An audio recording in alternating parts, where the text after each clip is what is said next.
सफल माइंडसेट के व्यक्ति के पास और सकारात्मक सोच वाले माइंडसेट व्यक्ति के पास उसका रोड मैप होता है। रोड मैप क्या है, बात ये करें।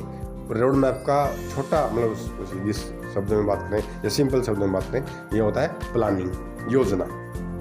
जब किसी घर में कोई फंक्शन है तो घर में बैठकर सभी लोग प्लानिंग करते हैं। मान लो किसी बच्चे का बर्थडे है, उसके लिए हम प्लानिंग करते हैं। केक कितना बड़ा चाहिए, 150 रुपये का केक चाहिए, 400 रुपये का चाहिए कि 1000 का चाहिए कि 2500 रुपये का केक चाहिए, कितने उसके मित्रों को बुलाना है, कितने रिश्तेदारों को बुलाना है। ये जो प्लानिंग है इसको हम रोड मैप कहते हैं। किस समय केक काटा जाएगा, कितनी उसमें कैंडल लगाई जाएंगी, ये रोड मैप है। और उसके बाद किस किस को क्या क्या खाना परोसा जाएगा, पीने के लिए क्या दिया जाएगा और खाने के लिए क्या क्या दिया जाएगा, ये रोड मैप है। और उसके बाद जितने भी गिफ्ट आएंगे उनको कहाँ और कैसे रिसीव करना है और कहाँ पे रखना है। और उन बच्चों को जिन्होंने या उन रिश्तेदारों को जिन्होंने गिफ्ट दिए उनको रिटर्न गिफ्ट देना है कि नहीं देना है।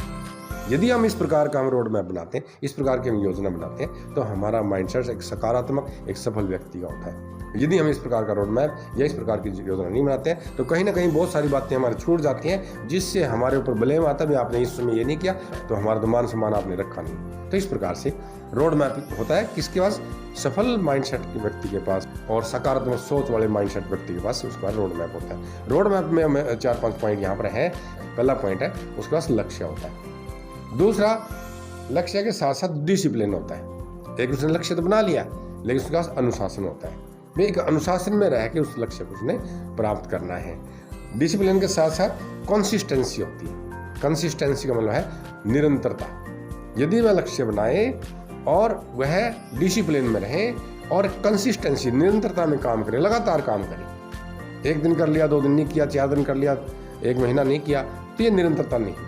वह चाहे थोड़ा काम करे लेकिन निरंतरता में करे तो वह आगे जा सकता है। कंसिस्टेंसी के बाद सॉल्यूशंस होते हैं, समाधान होते हैं, उसके पास समाधान। जब लगातार वो काम करता है तो बहुत सारे काम अपने आप बनते चले जाते हैं और उसका सॉल्यूशन ढूंढ ही लेता है। और सॉल्यूशन जब उसके पास होते हैं तो वह रिजल्ट्स भी प्राप्त कर लेता है। तो इस प्रकार से पहला उसमें क्या है, लक्ष्य है। दूसरा अनुशासन से काम करता है। तीसरा वह निरंतरता में काम करता है। चौथा वह समाधान ढूंढता है और पांचवा वह परिणाम को प्राप्त कर लेता है। तो इस प्रकार से ये उसका रोड मैप होता है। ये रोड मैप क्या हमारे पास है, चाहे हम एजुकेशन में हैं, चाहे हम घर परिवार चलाने में हैं, चाहे हम कोई का अपना कैरियर बना रहे हैं, किसी भी क्षेत्र में यदि हम जाएं तो क्या हमारे पास कोई रोड मैप है।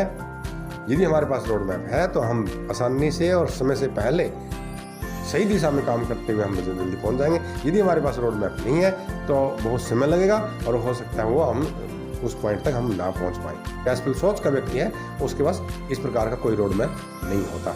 एम्बिशंस उसके होते हैं, इच्छाएं होती हैं, लक्ष्य उसके होते हैं।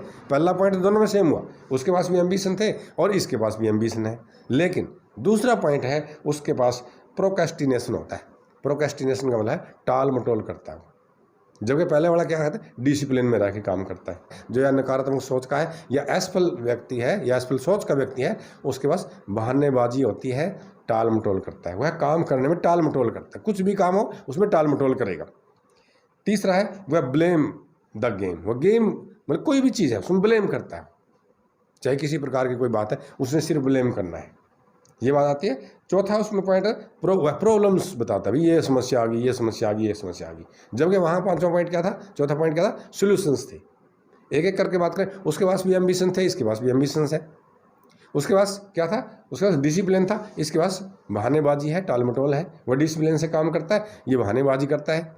वह लगातार काम करता है और ये लगातार ब्लेम करता है।